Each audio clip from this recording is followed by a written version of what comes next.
everyone, welcome back to my channel.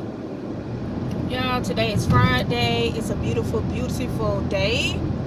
I am so blessed to be in the number one more again. Not only me, but my family as well, and to all of you that's watching, thank God for your life as well.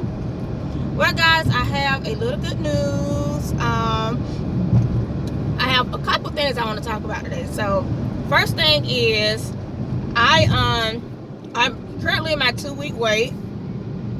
I am having a little symptoms, but I'm not trying to pay them attention too much. Like, I'm using my taste. Like with everything, like I used to have cravings, like what I want to eat, but now it's just kind of like I don't want anything. And when I do eat, it's not like very tasty, if that makes sense. Like, it's not what my body wants, and it's like giving me a plain taste. Like, I can't taste anything. So I'm trying not to pay attention too much, because we all know that you will have like a million symptoms and then you will still get a negative. But at this point, I'm just trying to remain positive and, you know, pray it is happening for me. If it don't, I'm still going to be positive. I'm still going to keep trying. So my second news is I finally talked to the fertility specialist, and they're going to get me in next week. So basically what you want to do is do like a consultation first, and, you know, basically get to know me. And like I told them when I called, that I'm looking for a doctor that's loving, that has bedside manners. I'm looking for a doctor that want this for me just as bad as me and my husband want this for ourselves. And that, like I was telling her, it's very, very important that I have a doctor that cares. And also, you know, everyone, I mean, if you think about it, everyone that's on this trying to conceive journey, we want a doctor that wants this as bad as us, because some doctors out there don't understand what we go through when we be on this journey. Some doctors don't care, especially like when we have miscarriages and things like that, and then they turn around and they tell us, oh, it was normal. You know, a lot of people say miscarriages are normal. It's something that just happens, and I understand that, but show some kind of care. Show that you care. Show that you're hurting when we're hurting, because to us, you know, I don't care how far along you are in a miscarriage. I don't care if you're only like 5 or 6 weeks. And I mean, they call that a chemical, but at the end of the day, it's our baby, and we still feel that pain because it's a loss to us. So, you know, just like I was telling them, you know, stick me with somebody that care. You know, stick me with somebody that's, you know, that's loving and that go hard for their job. You know, that's the type of person that I want to be my doctor.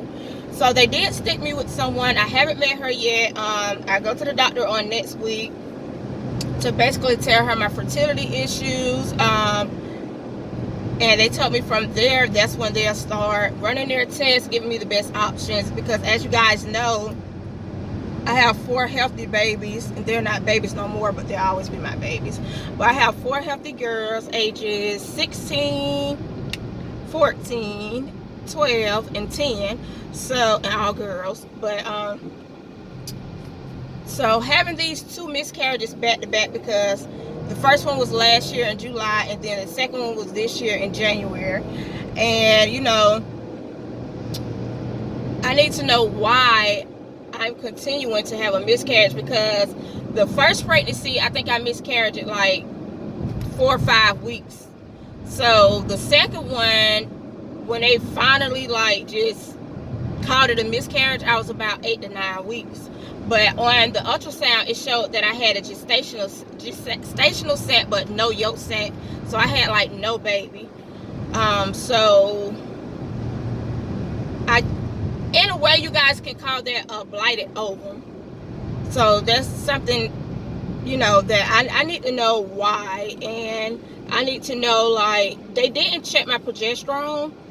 And of course, I need to let my fertility doctor know that moving forward, I would like for them to check that, you know, being that I had 2 miscarriages. I'm not sure how many miscarriages they allow you to have before they start checking, because when I originally told my doctor to check my progesterone, she said they only check it in early pregnancy if you've had like multiple miscarriages. So I want to talk to her about that as well. Also, I want to talk to her about, you know, testing my husband as well, because, you know, we both came to the realization that we both need to get tested to make sure that we're healthy and that we're okay. So that's what I have planned next week, guys, and I cannot wait. I'm praying, I'm hoping that I don't even have to go through this. I'm hoping that I get my BFP and I don't even have to go pay all this money at the fertility doctor, because it is an out-of-pocket expense. So yeah, so I'm just hoping I get my big fat positive and I don't have to go through this. But in the meantime, I'm hoping, you know, I'm also, like, if I don't get my BFP, like, I'm glad to go see a fertility specialist, because I don't want to go through not now another miscarriage, because miscarriages, y'all, it's horrible and it's a pain that I don't wish on nobody. So me, you know, I would rather go get all these tests done first to make sure my body is doing what it's supposed to be, because if this do happen again, at least I can be like, you know, my doctor did tell me that I was fine, I'm healthy. So, you know, I won't be as, I'm gonna be hurt. I'm not saying I won't be as hurt as much, but I won't be blaming myself so much. So I'm excited about going to get all these different things done and getting to know this doctor to follow me on my journey. So y'all just continue to pray and be positive. And y'all just understand, like, I pray for each and everybody. I pray for people that's on this TTC journey. I pray for people that wants a tubal reverser and can't afford it.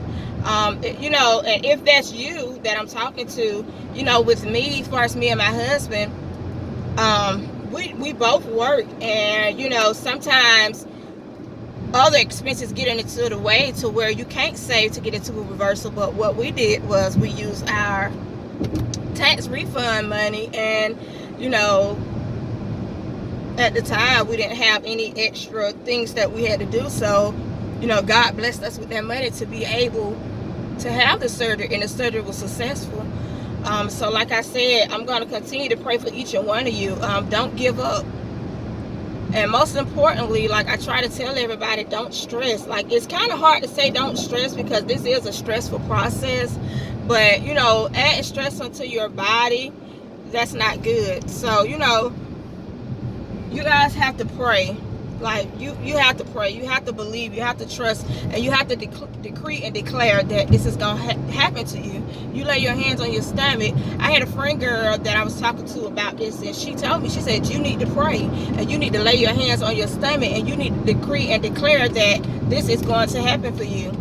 And I took her advice, and that's what I'm doing. I'm decreeing and I'm declaring, and I'm asking God to come in and bless my family, you know, with a beautiful rainbow baby. And I know it's going to happen, and I do understand that this is all God's timing, guys. This is all God's timing.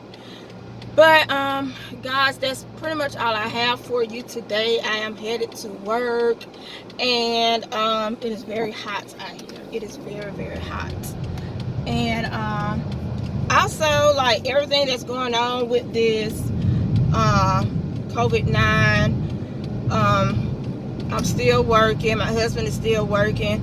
Of course, we're being careful and cautious, and praying that God continue to keep us healthy and safe.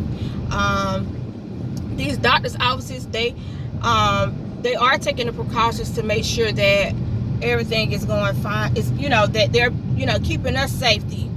Like, when I get to the doctor, I have to call them and let them know that I'm there, and then they're going to come outside and they're going to come get me once the room open up. So, oh, then they're going to check my temperature. something else that the lady was saying. But so they are taking the necessary steps to make sure that everything, that they're being healthy and doing what they're supposed to do to make sure we're healthy. So I'm excited, guys. As soon as I do this fertility consultation, I'm going to update you guys. I am very, very excited about this. You guys just continue to pray for me. I continue to pray for you on this journey. Do not give up. Do not lose hope. Do not lose faith. Remember, decree and declare. Decree and declare, okay? I love you guys. All my sisters, brothers, if you're watching, you guys be blessed. And I will see you guys next week. Stay tuned.